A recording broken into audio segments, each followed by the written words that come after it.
नमस्कार, स्वागत आहे तुमचं मीनास किचनमध्ये। चला तर मग आज आपण बनवणार आहोत खजूर चॉकलेट कॅश्यू डिलाइट। तर यासाठी आपण सगळ्यात आधी काय करायचं आहे तर खजुरामधले बी काढून खजूर स्वच्छ करून घ्यायचं आहे।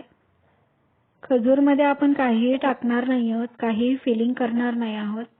आपण फक्त हे बिया काढलेले खजूर मेल्ट केलेल्या चॉकलेटमध्ये बुडवून घेणार आहोत आणि त्यावर काजूच्या तुकड्यांचं गार्निशिंग करणार आहोत। तर इथं बघू शकता तुम्ही मी एका पातेल्यात अर्धा पातेलं मी पाणी घेतलेलं आहे। तर आपण पाणी गरम करायला ठेवूया।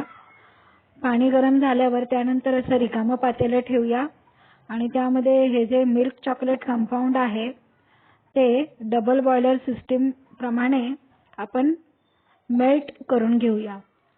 तर आपल्याला हा चमचा सतत चालवत राहायला पाहिजे, म्हणजे ते जे मेल्टेड चॉकलेट आहे ते चिकटणार नाही। सतत आपल्याला जोपर्यंत हे पूर्णपणे चॉकलेट वितळत नाही तोपर्यंत आपल्याला ते चमचा हलवायचा। साधारण 3 ते 4 मिनिट लागतात या प्रोसेसला। आणि आपल्याला गॅस अतिशय बारीक ठेवायचा आहे, मोठा गॅस करायचा नाहीये।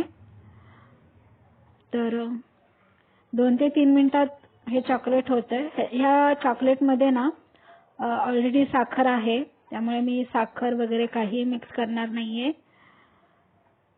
आणि खजुरामध्ये सुद्धा साखरेचं प्रमाण असतं, त्याच्यामुळे काही आपल्याला ह्या रेसिपीमध्ये काहीही मिक्स करायचं नाहीये।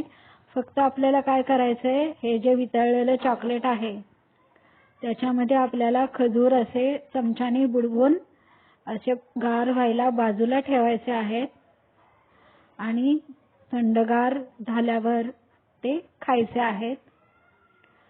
तुम्हाला जर घाई असेल तर तुम्ही फ्रीजमध्ये ठेवू शकता। आणि जोपर्यंत हे चॉकलेट गरम आहे तोपर्यंत आपल्याला एकदम फास्ट पद्धतीने हे सगळी प्रोसेस करायची आहे, नाहीतर ते चॉकलेट जे आहे आता थंडीच्या दिवसांमुळे ते लवकर घट्ट व्हायला सुरुवात होते। जर तुमचं चॉकलेट झालं घट्ट तर पुन्हा डबल बॉयलर सिस्टीमने तुम्ही वितळून घेऊ शकता। तर हे मी एक एक खजूर असा चमच्याने अशा या पद्धतीने मी चॉकलेटमध्ये रॅप करत आहे। खूप छान लागतं हे। जर मुलं तुमची खजूर खात नसतील तर मुलांना हे देऊ शकता तुम्ही। मी सुद्धा तेच केलेलं आहे, मुलांनी खजूर खावं म्हणून त्यांना असं चॉकलेटमध्ये मी त्यांना दिलेलं आहे। तर त्यांनी आवडीने खाल्लं म्हणून मला ही रेसिपी शेअर करावीशी वाटली। तर आपण थोडे काजूचे तुकडे ह्याच्यावर टाकूया, तुम्ही पिस्ता टाकू शकता, बदाम टाकू शकता आणि फ्रीजमध्ये ठेवा किंवा बाहेर ठेवा।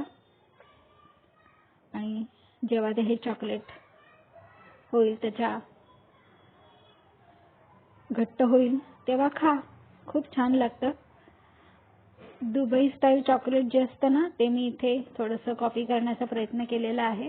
सगळंच मी कॉपी नाही केलं, एकदम साध्या पद्धतीने केलेले आहे। तुम्ही बघू शकता, फक्त चॉकलेट मेल्ट केलेलं आहे। बाय।